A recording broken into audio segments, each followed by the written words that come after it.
Hello and welcome. My name is Tucker Johnson, and I am your host today as we experience NIMSY Live, where we talk about the latest and greatest in translation, localization, internationalization, culturalization, and all that fun stuff that global companies need to delight their international customers, or at least not to piss them off too much.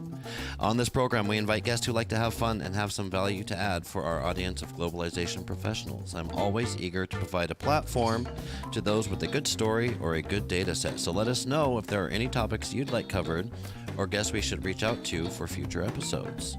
If you aren't already subscribed to or following Nimdzi Insights, now is your opportunity to do so. If you follow Nimdzi Insights on LinkedIn, then you will be one of the first people to know when we publish new localization industry research or when we schedule new live events like this, so that you can sign up ahead of time and get those reminders directly in your notifications on LinkedIn. Speaking of events, we have an upcoming event today. We've got another double feature today where we will be talking about the emotional toll of keeping up, specifically in regards to the proliferation of artificial intelligence. What does it mean to have that human in the loop? So join us directly after this event if you'd like to hear more or engage in the conversation about that. Quick introduction to today's topic. Today we are going to be talking about and exploring a realm that holds immense significance in shaping the identity of an entire continent. Africa, with its rich tapestry of languages and cultures, faces a big challenge: the dwindling numbers of literary works published in indigenous languages. While the spoken word can easily be forgotten, the written word has the power to immortalize a language. And at the heart of this preservation lie three pillars: speakers, writers, and publishers. As we dive into this multifaceted world of African language publishing, we are going to aim to shed light on the role of publishers in safeguarding and promoting the linguistic heritage of this vast and diverse continent. And to do so, we are going to be pulling from the June issue of Multilingual, where there is an article in there called "The 5 Strategies for African Publishers," and it's co-authored by Christian Elongué and Sylvain Agbolo, who are joining me today. I will introduce them now.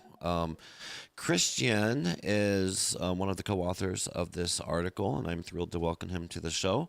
He's a passionate advocate for the promotion of African languages, especially in the fields of education and publishing. His insights challenge the status quo and inspire hope for a future where African languages can find their rightful place in literature.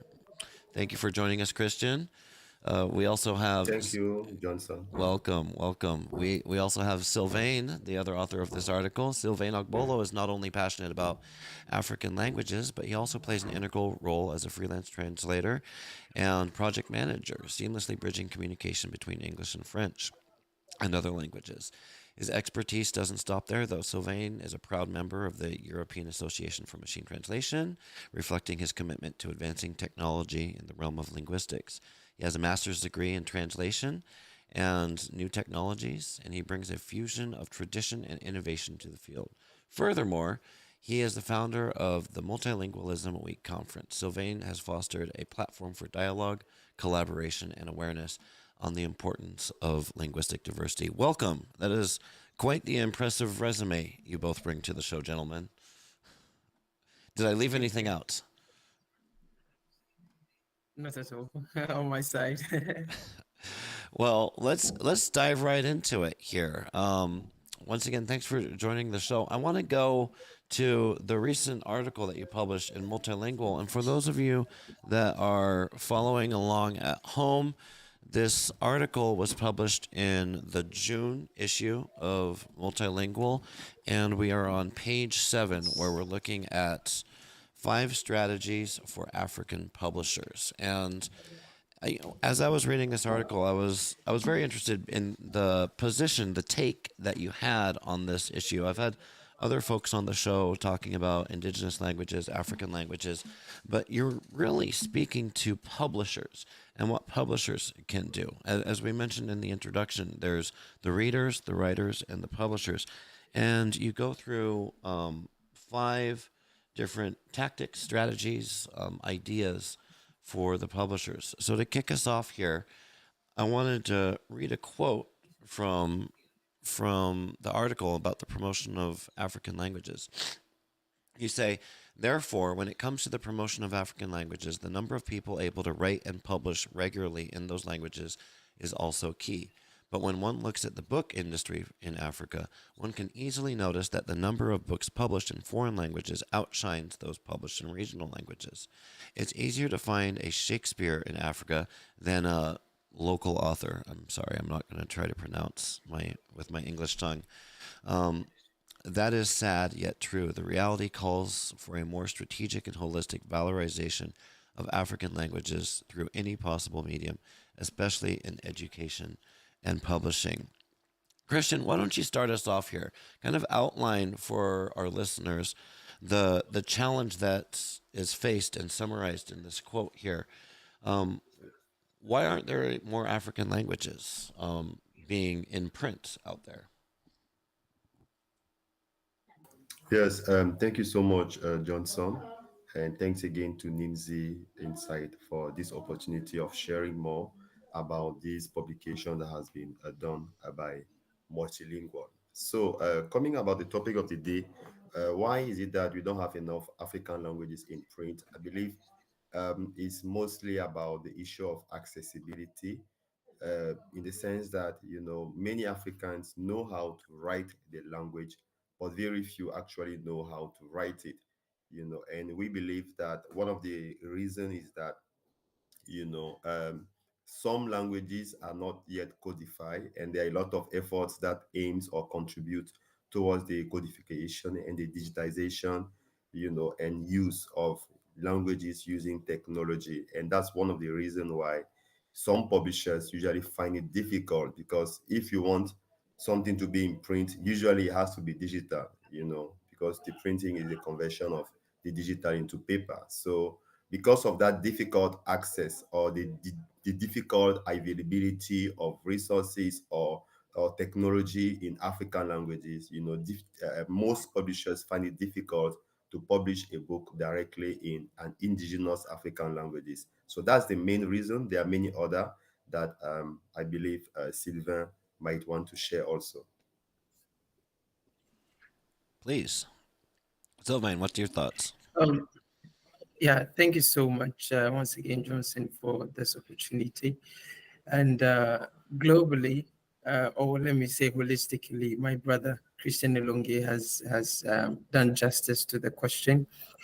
And so the only few take that I'll add to it is mainly just to reiterate what he said, that it's because one, I think um, many factors must be put in place for this to be done. And that is why we came up with the trinity of promoting languages, which is the speakers, the writers, and publishers. And in the case of African languages, publishers we saw, or when we did our research, are very key, or their main, let me say, partners to the promotion of African languages.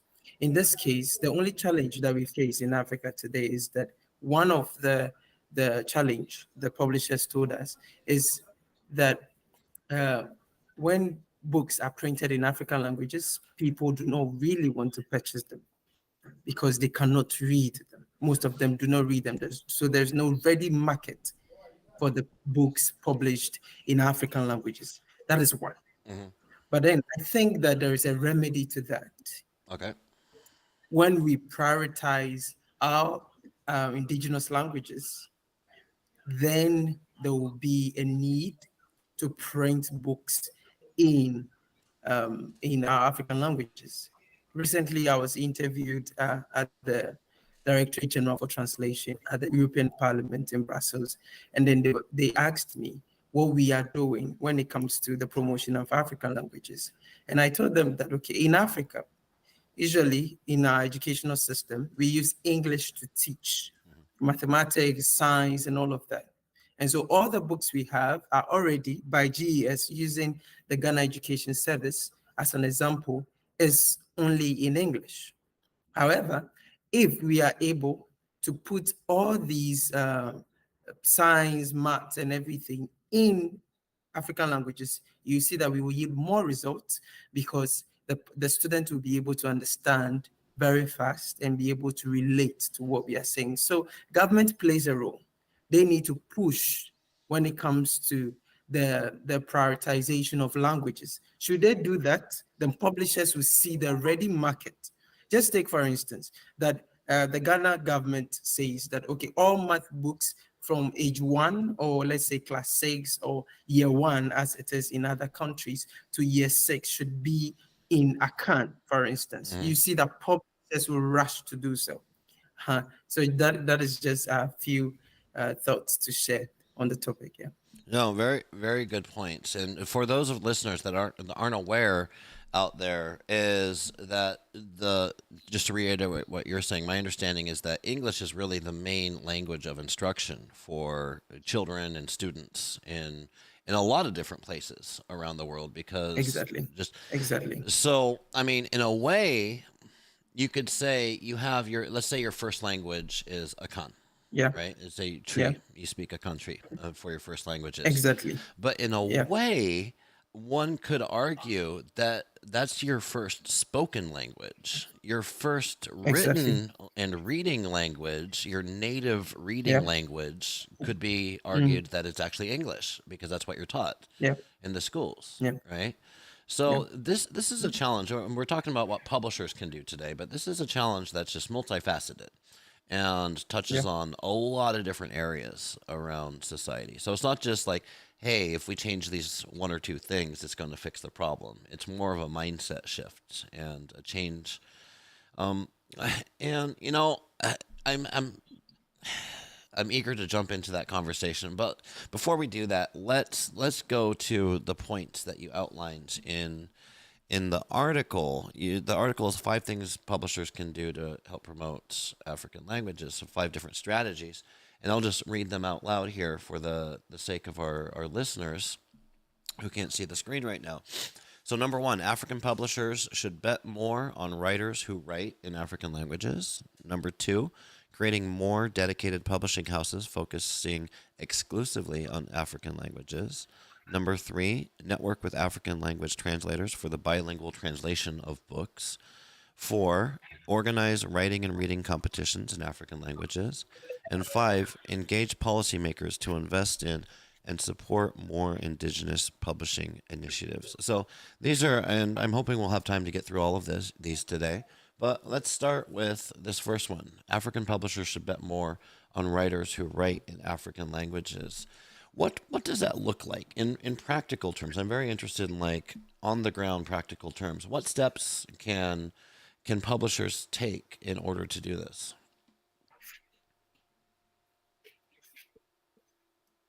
Um, okay, thank you so much, Johnson. So I basically believe that there is no gain without pain.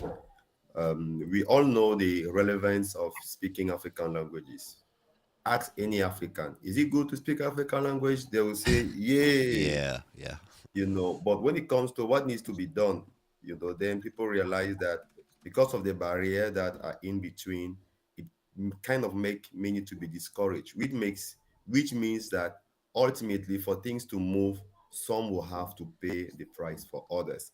And we believe that publishers are well positioned, to contribute towards that. There are some who have been doing very well, like Kugi Wachongo, in terms of sacrificially and intentionally choosing to consistently publish his books, in, at least his local language or mother tongue. So when we talk about betting, like it's a way, as you have said, it's an issue of mindset that we choose that no matter whether there is a large market for that language or not, we want that language to be available. In I believe there is a two-way. There is one approach where sometimes we see a demand, right? And then we provide the solution. But there are also cases where you create the product and you expect that the product being there, the demand is going to grow. Because sometimes for many, the lack of access to resources in African language impedes the learning of those languages. Hmm. Some people, if I take my case, I'm from Cameroon and I live in Ghana. I really want to learn to speak the local languages, but it's so difficult to even find learning material in the most popular language in Ghana, Twi. Yep. It's difficult to find pure, like fully a French to English dictionary in Twi. It's difficult. So having access to learning material in those local languages is hard, very, very hard. And it's a commitment which will come at a price, to make that Yep. available. Of course, that price will be not just in terms of willingness, but also in terms of economical Hmm. engagement that will have to be done. And this is where we believe that it's important for publishers to stop looking at the same source. Till now, most publishers are expecting the government to bring tax incentive or to create an enabling environment for them to do or to make things move. But we have seen situations in different countries where sometimes we overpass the government and the government join later when they see Hmm. how things are moving forward. Yeah. So how can this work? Money is at the core of the publishing game or the publishing industry, because to publish enough books to make it available on the national market will require funding or money. In Africa, we have private wealthy individual, people whose high net worth as individuals are very high. Some countries you call them economic operator, or economic leaders. We should start engaging them in the conversation. We should start inviting them at the table for them to understand that they may be rich, yes, but if they don't invest in preserving their cultural heritage, which could be preserved through writing in their local tongue or mother languages, they go the long risk of having children that will be, culturally illiterate, children that will be identity, confused because they don't have enough of component that bring them back to their language. And we Mm. know that language is one of the key vehicle of transmission, of diffusion, of communication of our culture. Mm. So this is one way that as they decide to bet, they should also decide to change the approach and look at alternative ways of mobilizing resources to move forward with the publishing agenda of local language. There is much more, but I will stop here for now. Thank you. No, that's great. Just to read a quote from your article on this, you mentioned that one radical but costly decision can be made by publishers is to either institutionalize publishing houses or at least introduce an in-house unit that focuses only on the publication of content in African languages. This is a sacrificial and a financial risk. However, for the greater cause of promoting and preserving African languages, it is worth the price. And what I find very interesting about your takes on this is I've talked a lot before. I hear a lot like, oh, the government needs to step in, and there needs to be funding from the government and NGOs and stuff like this. And you're saying, yeah, that's fine, but sometimes those things move slowly and they're very risk adverse. So publishers have an opportunity to take the lead here. Publishers that are passionate about preserving their cultural heritage in language, then they can actually take the first step, and maybe the governments will follow, which is really an interesting spin on this conversation. I have to ask you, are you familiar with Adi Koulibaly and Emmanuel over at Bolingo? I'm sure you are, right? You're all in Accra. Are you in Accra Yes, too, please. Sylvain? Yeah. No, I'm in Spain. Oh, you're in Spain. Okay. Well, Christian, at least you're in Accra with them. Well, I think Addie is over in like Rwanda right now, setting up an Yeah. office. Mhm. Yeah, but so you're familiar with the work that they're doing over at Akan News? Mhm. Yes, Yeah. please. Yes, Yeah. please. Yeah. We are familiar with the work that they are doing. Yeah. Yes. So that's kind of what we're talking about here, right? Local, Exactly. Exactly. local people, local businesses like Bolingo Initiatives. Yeah. Consult, creating these initiatives for the purposes of preserving their languages. And I talked to Yeah. them not too long ago, and it's they've already, from my understanding, anyways, like other people from other countries, African countries, are talked to them about like, hey, how can I replicate this for my Exactly. languages? So that's what you're talking about when we're talking about Exactly. being a leader in this space. Exactly. Exactly. And ID may not be on the table, but I believe that when she started, it cost her something. Oh, I'm sure. It cost her, yes, it cost her time Yeah. for her company to lay aside time that could have been spent on more financially profitable, initiative to focus on building the Akan News website, But at the end, even though the website may not be yet, I don't know if it is already, but I suppose it may not yet be financially profitable. But at least the fact that the initiative has been started, Mhm. you know, it makes it is already sparking interest. It's already Well, sparking other initiative in other country, and it's creating and demand, right? Because people exactly, didn't know exactly, that they wanted to read the news in exactly Fanti. in their local, And now exactly. that they can, they're like, I want more of this. So that's going to Mhm. bring other competitors. It's going to bring other publishers to the market. Exactly, exactly. And that's exactly what we do expect from publishers, to also take that lead, Yeah. in making more books available in local languages and exploring alternative ways of making that a reality by not only depending on the government as usual. Yeah, and well, you speak of government, and let's go back to our list here. Hold on, give me a sec. I'll pull it up. We've talked about how African publishers can bet more on writers, and creating dedicated publishing houses. Um, let's go to the policymakers. I'm going to skip ahead here. Engage policymakers to invest in and support more indigenous publishing efforts. Because, yes, we are talking about the publishing houses right now, but you also make the point in your article. It says authorities should stop regarding national languages as dialects, and intellectuals should be more involved with the development of such languages. Like, what are some of the things that governments can do to help promote this, even if that may not be the focus of your writings? Yes, I believe that many government theoretically are already doing well in the sense that in many or most African countries we have at least a policy that encourage the use of local languages. Most countries in Africa have that already in place. I think the issue is more the level of the enforcement. How do we move from Mm, policy to practice? How yeah. do we move from planning to to reality?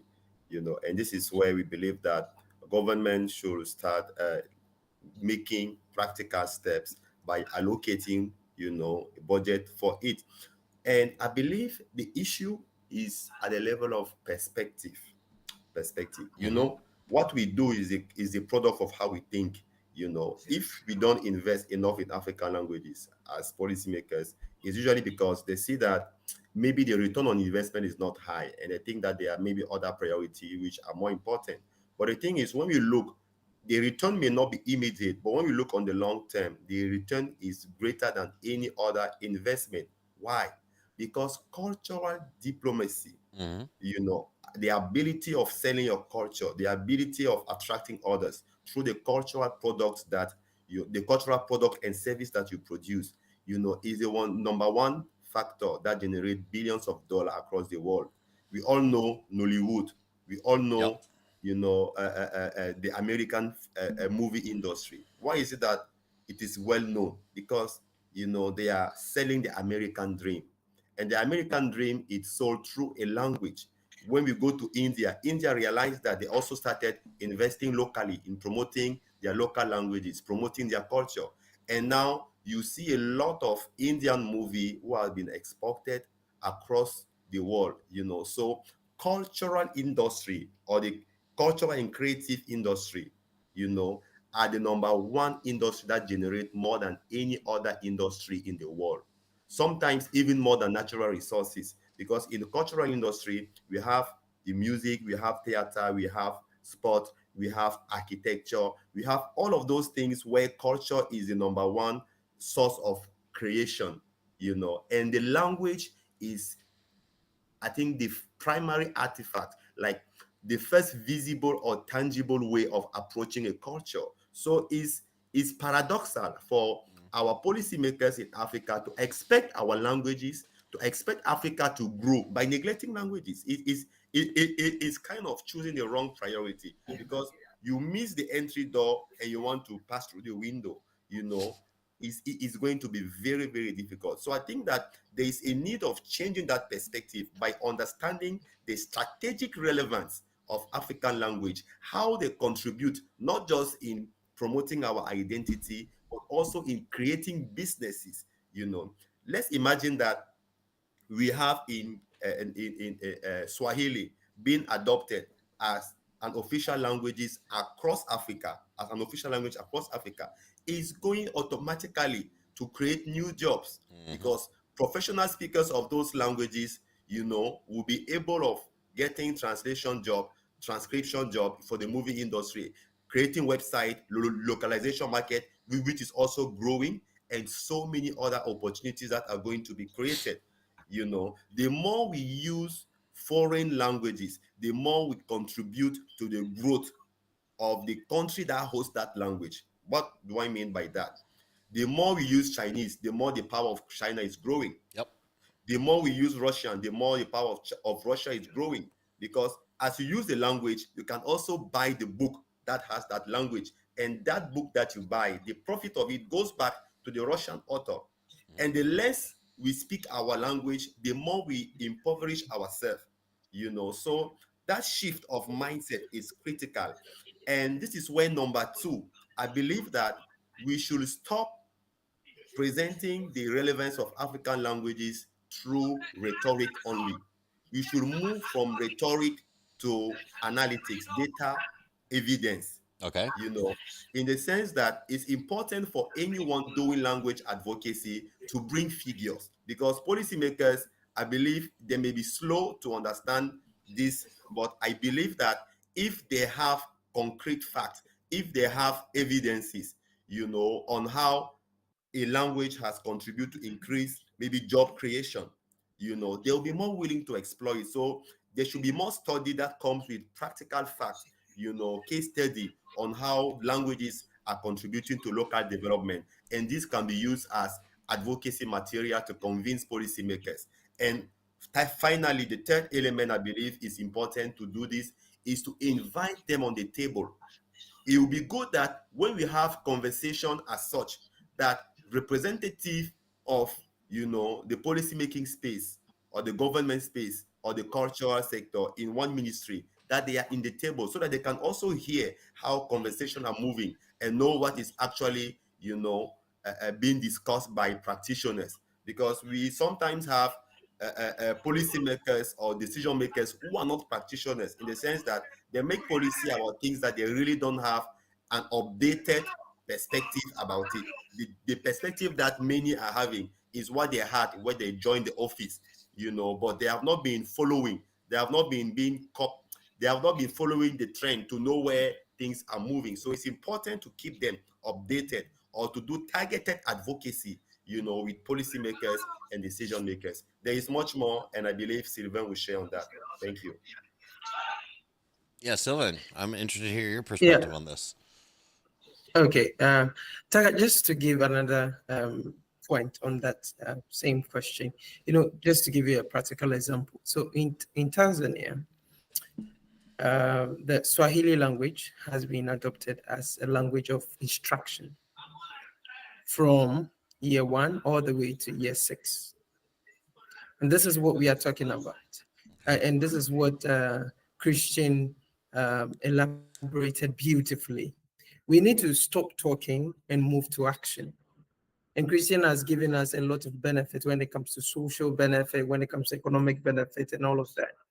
So in Tanzania, Swahili is used as a medium of teaching and learning.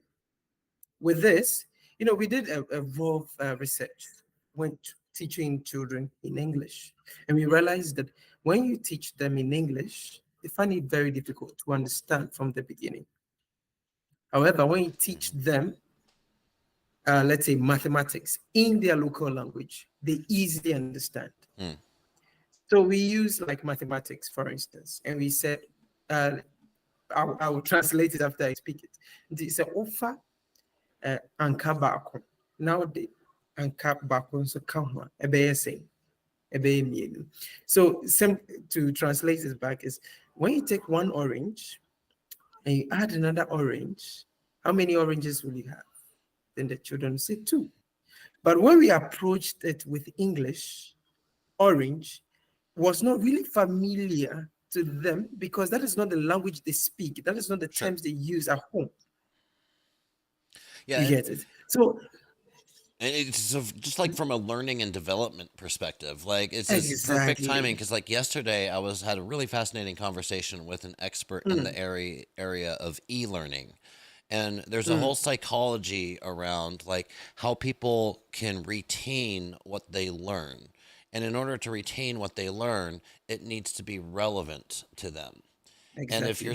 speaking, Exactly. literally speaking another language, like you can have the translation for an orange, but it's not as culturally relevant for them. So the retention's not going to be there. Exactly. Exactly. Growing up in school, we usually recite something like A for apple, Yeah. B for ball. As at the time I was reciting that, I never knew what an apple was. I only saw it in pictures. And I actually Hmm. thought, oh, okay, maybe it's something for the Westerners or non-Africans and all of that. It was not really relevant to me at that point. Yeah. So we repeated it for several years before I could. So it was like you just chew it and you pull, and it does not hit you. So it's a constant, deliberate uh, action that our president or government policymakers must take. In Zimbabwe, for instance, we have 16, they have 16 official languages. 16 official languages. Yep. And because of, unfortunately, let me just put this here, because of the war happening in Mali, French is no longer an official language of Mali, but a working language. And so Bambara becomes which is one of the predominant languages is used. And just to bring one initiative, beautiful initiative done by Bolingo, there was an advert by ECG, which is the electric company of Ghana. It was done in English. Meanwhile, most people do not speak English or do not understand English. Hmm. So in speaking to the natives, you cannot just only use English to tell them to be or to educate them on paying their bills, their electric bills. And so Bolingo took the step to transcribe and do the voiceover of this advert in Ga, in Chi, in most of the Ghanaian languages. Hmm.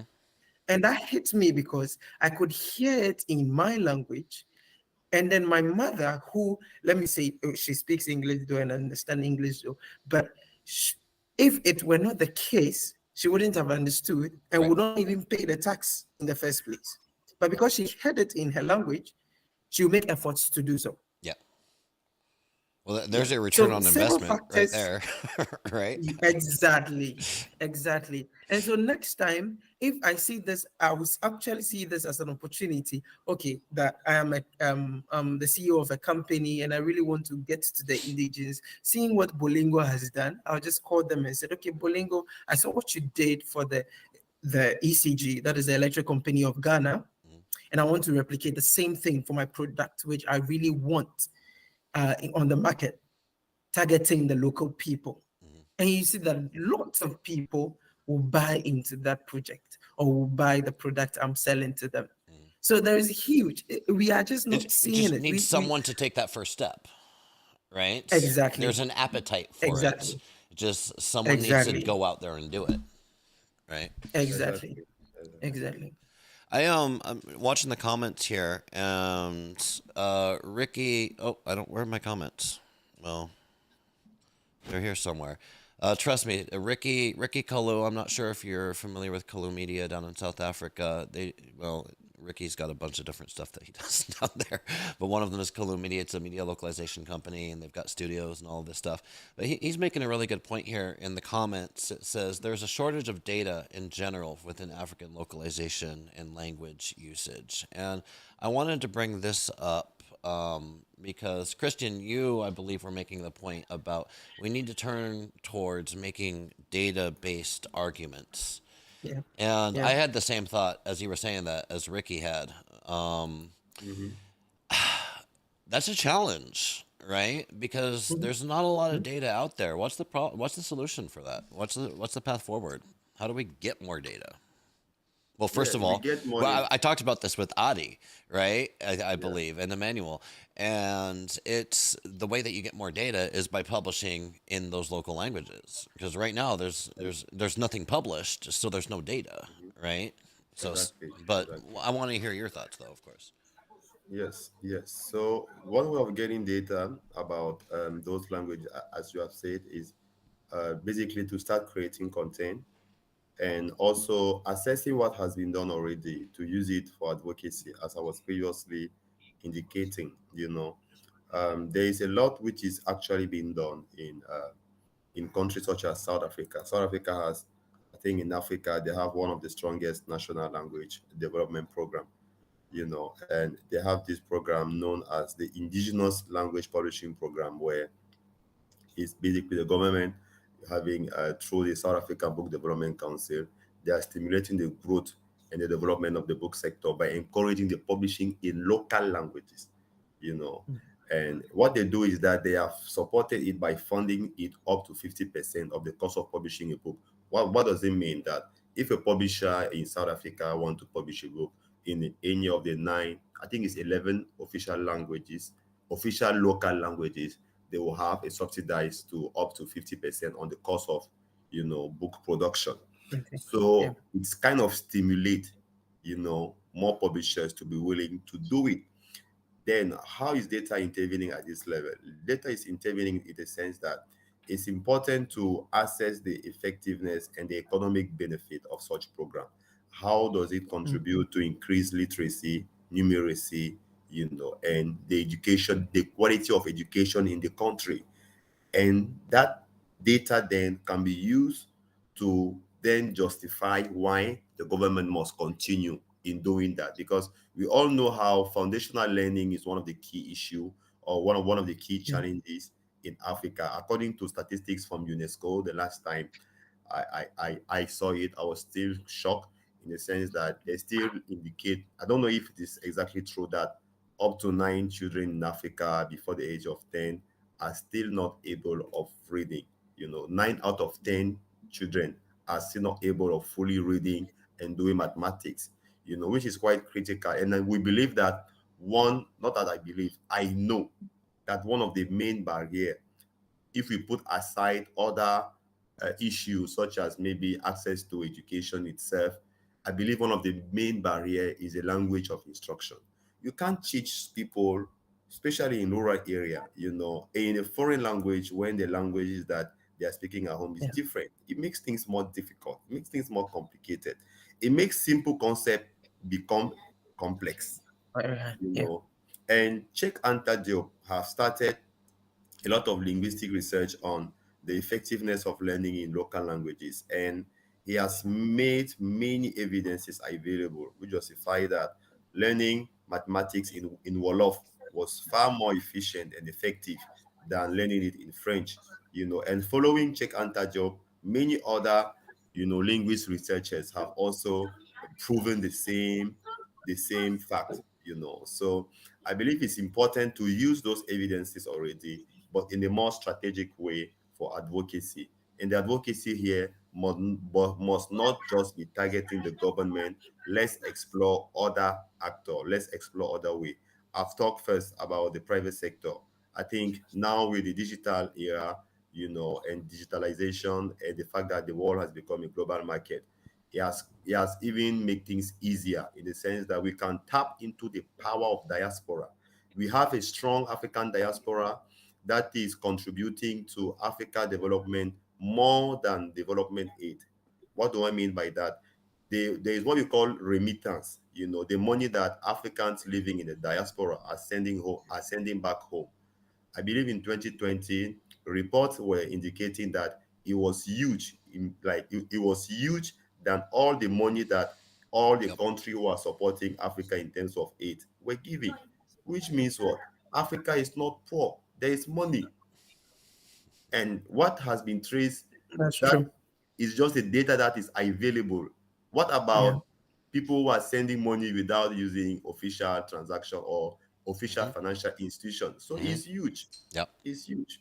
So the question is, how do we tap into that to Yep. promote cultural relevant projects like the promotion of African language. Well, One way is through crowdfunding. Yes, please. well, I didn't mean to interrupt. You're on a roll, but you bring up the topic of the diaspora out there, and there is a big appetite for. I mean, just using Ghana since you're in Ghana right now, Mm-hmm. for Ghanaians living abroad to have access to their local language or to their Exactly. native language, because Yes. Exactly. if I'm born in Cameroon, speaking my mother tongue, and then moved to Germany, and I'm speaking German every day because I'm never hearing my own mother tongue, then that's not good. Let's just say, right? That gets to a person Yeah. after a while. Yeah. Exactly. There's comfort that comes from having that access. And if I move abroad as an American, if I move to Japan and I have to speak Japanese all day, which I don't, first of all, I can go on the internet and find a bajillion resources for me. I never have to be without my native tongue. But that's not true for the African diaspora. Exactly. And this is where, the proposition that I was sharing of exploring alternative ways of, doing things, crowdfunding. Hmm.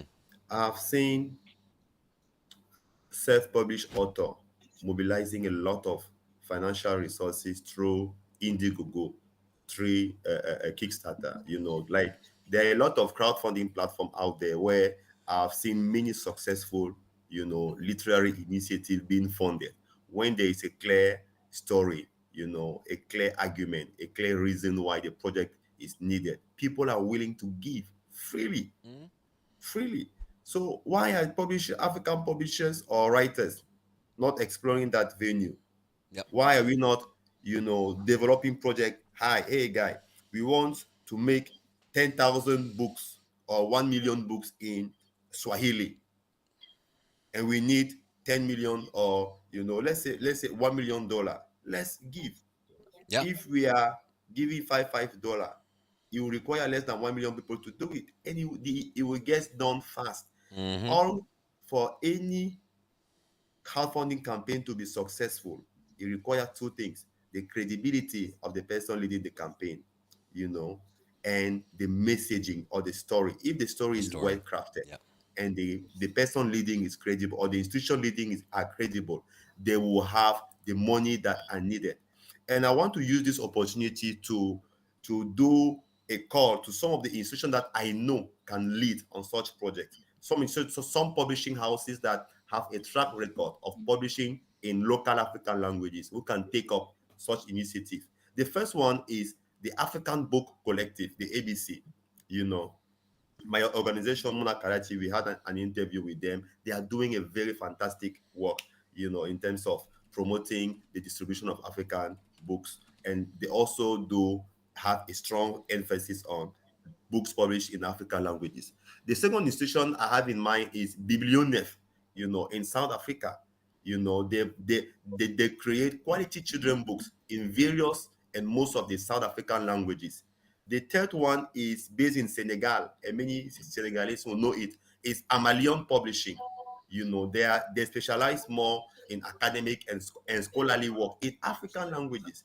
In South Africa, again, we have Nalibali, which I guess you may also know. They promote literacy and storytelling in African languages. You know, we have Baobab Books in Zimbabwe. In Ghana here, we have Sub-Saharan publishers with Mrs. Akos Afori, who is doing also a very good work, by publishing textbook, reference material in local languages. We have the East African educational publishers. They are based in Kenya, if I remember well, and they are doing also a good work. Or Vule Africa publishers in Uganda. What am I trying to say by this?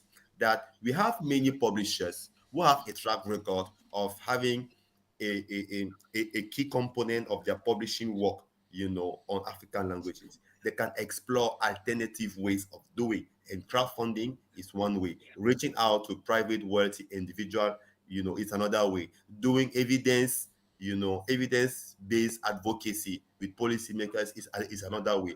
But we need to change the way of doing things. We can't be doing the same thing and expect a different result. It's witchcraft.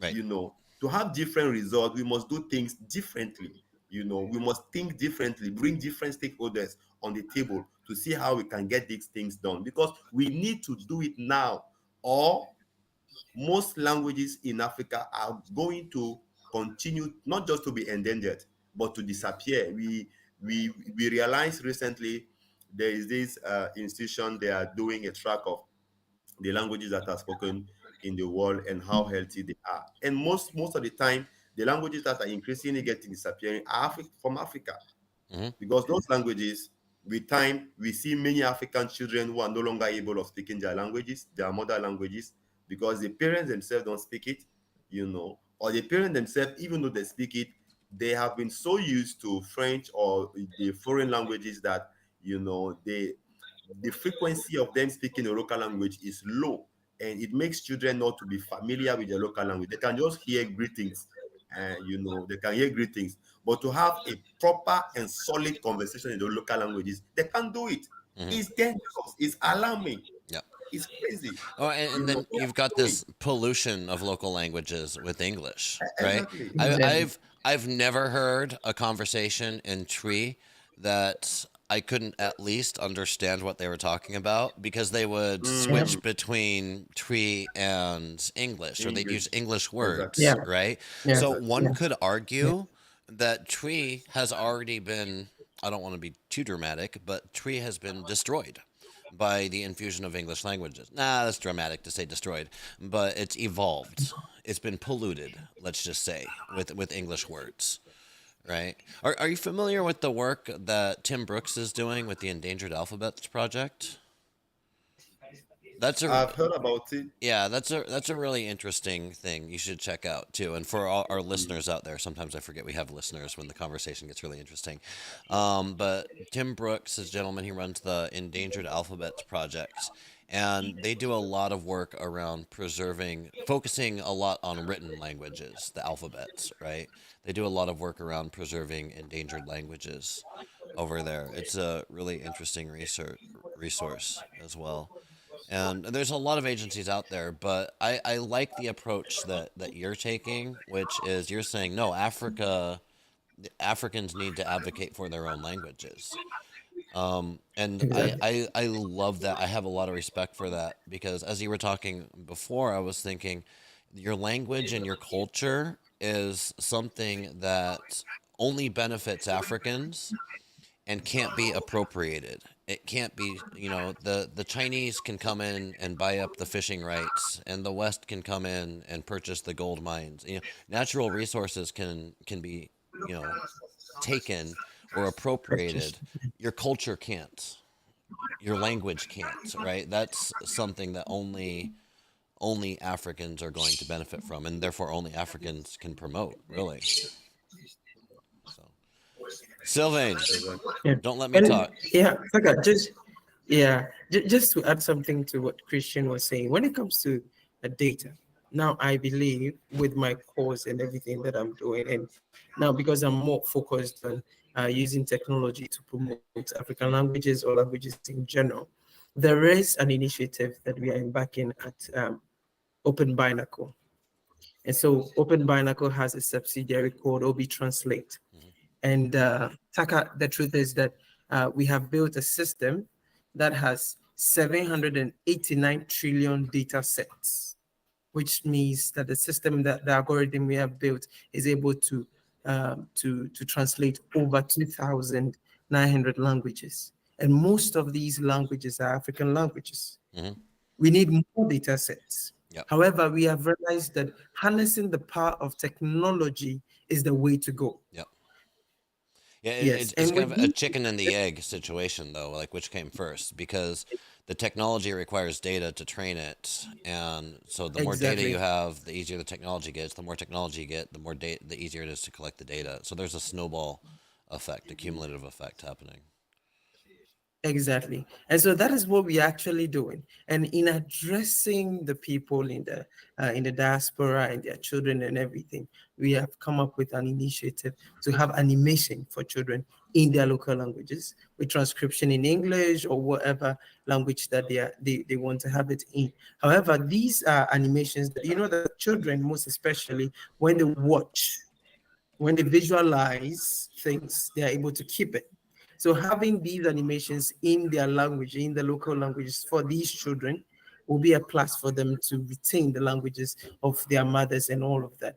And so there are so many initiatives on the continent of Africa trying their best to preserve African languages, trying their best to, put African languages on the internet, being able to type in tree, for instance, in Ever and all of that, and communicate.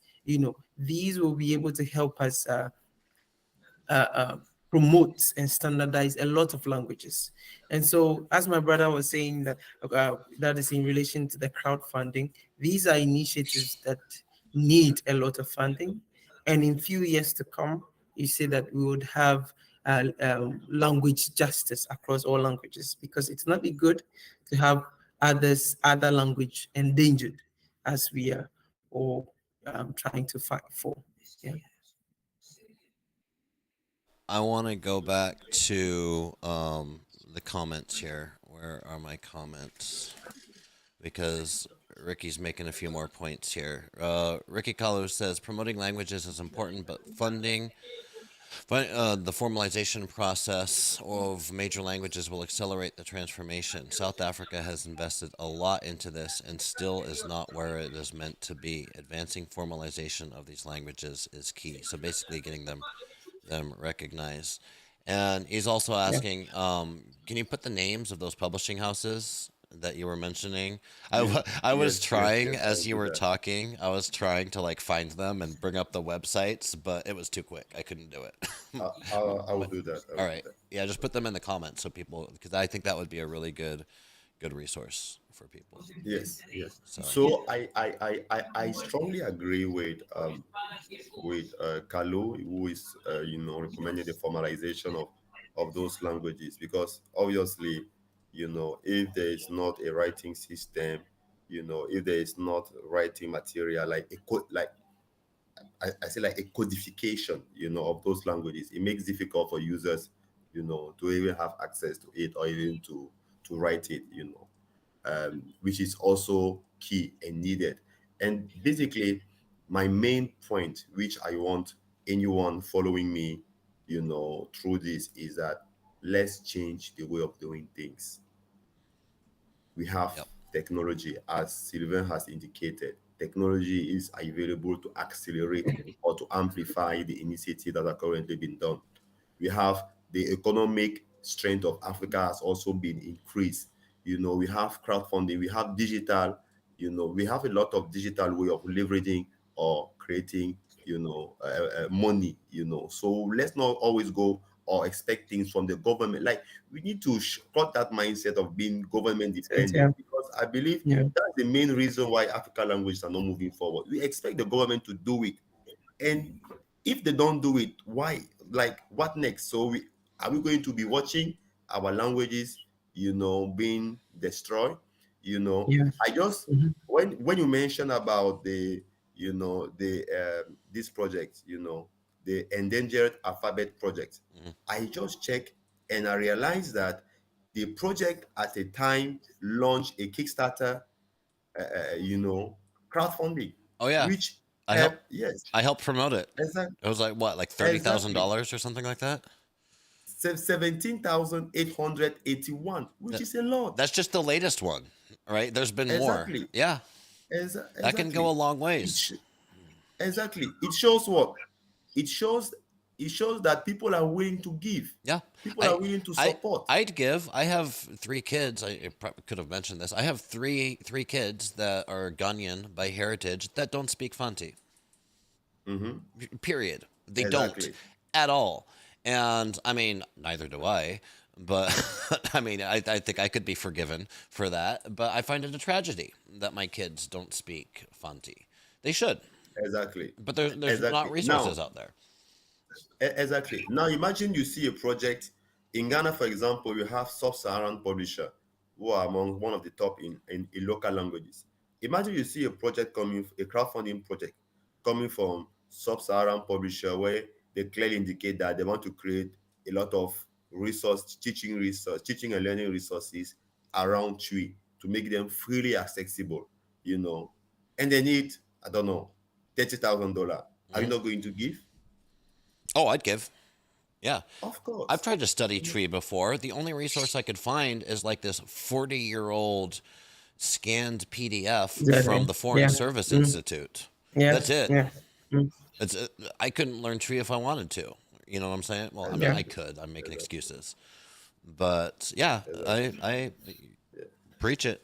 Yeah. So I'm right there with you. so so so crowdfunding is ultimately one key way that we need to explore. The fourth way that I will also suggest, is tapping into the power of corporate social responsibility. Hmm. Mm. There are a lot of company who have a lot of capital. They want to make projects that will benefit, the community, or that will make them good in the eyes of the nations or the citizens. You know, we can tap publishers or language activists. We can tap into it. For example, as I was saying previously, credibility is key. When you look at the case of the Endangered project, why is it that they were able of raising almost $18,000? Because Tim Brooks, he has a long track record. Yeah, Hmm. he's Very credible. credible. People knows Yep. that is something he's working on. He's credible, and he has also given accountability on how the money was used. Yep. People can see the impact Yep. of what he's using the money for. So I believe that if publishers together with maybe translation companies sit together, they put together a plan. And by the way, for those who are interested in moving into this, I'm available to join such projects or such initiative, to put together something strong, and then reaching out to local company and pitching this to them, telling them that, listen, your projects you are doing, water borehole, yes, water borehole is good, but there are many who are focusing on that. Why don't you try as a company to be different by engaging into something that will benefit not just the community, but the whole country, the whole nation? Give us your corporate social funds, and we can do much more with it. We need to change our approach and change our way of doing things to generate different results. That's basically what I'm trying to push. And not to mention, if I want to go with a fifth point, AI. Oh Wow. boy.